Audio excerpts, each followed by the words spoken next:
जरा सोचिए, कुरुक्षेत्र का मैदान है, इतिहास का सबसे बड़ा, सबसे भयंकर युद्ध बस शुरू ही होने वाला है। दो विशाल सेनाएं एक दूसरे के आमने सामने हैं और हवा में एक अजीब सा तनाव है, एक खामोशी है। ऐसे में इस सबसे अहम पल में एक राजा अपने सेनापति से क्या कहता होगा?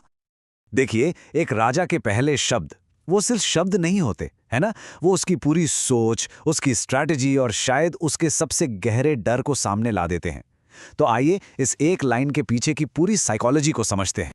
तो युद्ध के पहले शब्द, श्लोक 3। एक राजा अपने गुरु से बात कर रहा है। और जानते हैं, महाभारत के इस पहले चैप्टर में सबसे पहले कौन बोलता है? राजा दुर्योधन। और वो बात किससे कर रहा है?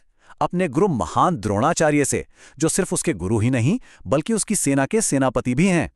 अब पहली बार में सुनने में तो ये बिल्कुल सीधी सादी बात लगती है ना, कि भाई दुर्योधन बस अपने गुरु का ध्यान दुश्मन की सेना की तरफ दिला रहा है। एक नॉर्मल सी बात।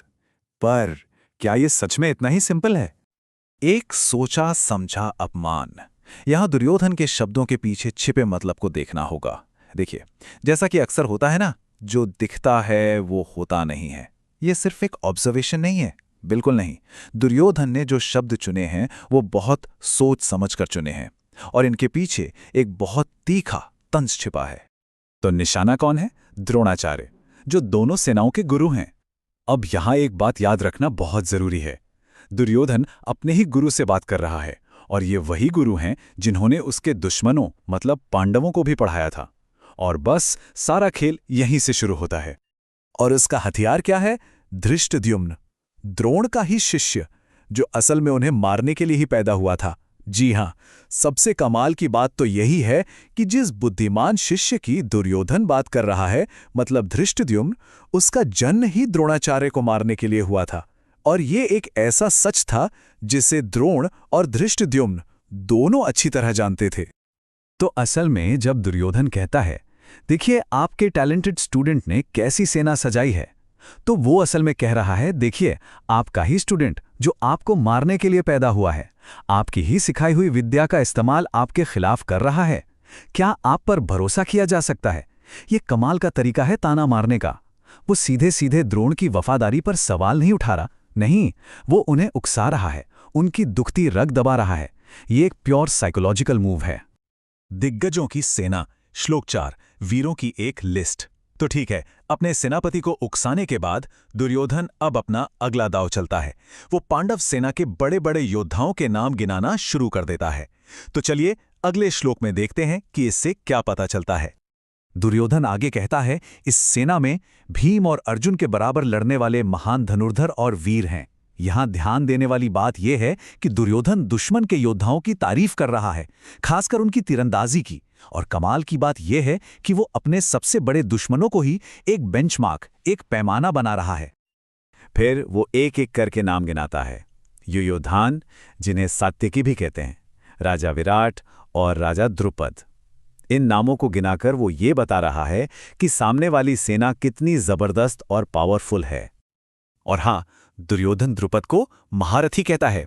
अब ये कोई छोटा मोटा शब्द नहीं है। पता है महारथी कौन होता है? एक ऐसा महान योद्धा जो अकेले 10,000 सैनिकों से लड़ सकता हो। जरा सोचिए, इससे उस समय के युद्ध के स्केल और इन योद्धाओं की अविश्वसनीय ताकत का अंदाजा लगता है। भय की भाषा, बहादुरी के पीछे छिपी असली भावना। तो अब तक हमने क्या देखा? पहले दुर्योधन ने ताना मारा, फिर दुश्मन की ताकत गिनाई। पर इस सब के पीछे असली साइकोलॉजिकल वजह क्या हो सकती है? उसके दिमाग में असल में चल क्या रहा है? इस पूरे श्लोक में जो एक लाइन है ना, वो सब कुछ कह जाती है। भीम अर्जुन समा युधि, मतलब युद्ध में भीम और अर्जुन के बराबर। ये सुनने में शायद एक छोटी सी बात लगे, पर यकीन मानिए ये सब कुछ बता देती है। भीम अर्जुन का पैमाना। जब कोई अपने सबसे बड़े, सबसे खतरनाक दुश्मनों को ही हर चीज से कंपेयर करने लगे, तो इसका क्या मतलब है? इसका मतलब है कि दुर्योधन अनजाने में ही सही ये मान रहा है कि वो उनकी ताकत से कितना परेशान है, कितना चिंतित है और शायद कितना डरा हुआ है। भीम और अर्जुन उसके दिमाग पर पूरी तरह छाए हुए हैं। तो असल में बात यह है कि दुर्योधन का ये जो पूरा एनालिसिस है ना, ये कोई मिलिट्री स्ट्रैटेजी नहीं है। नहीं, ये एक ऐसे इंसान की घबराहट है जो अपने अंदर के डर को कंट्रोल करने की कोशिश कर रहा है। कैसे? उसे शब्दों में बांधकर, उसकी लिस्ट बनाकर। वो अपनी चिंता को कॉन्फिडेंस के एक मुखौटे के पीछे छिपाने की कोशिश कर रहा है। और ये बात हमें एक बहुत बड़े सवाल पर लाके छोड़ देती है। अगर कोई जंग कॉन्फिडेंस के दिखावे में छिपे डर के साथ शुरू होती है, तो क्या उसका अंजाम कभी सच्ची जीत हो सकता है?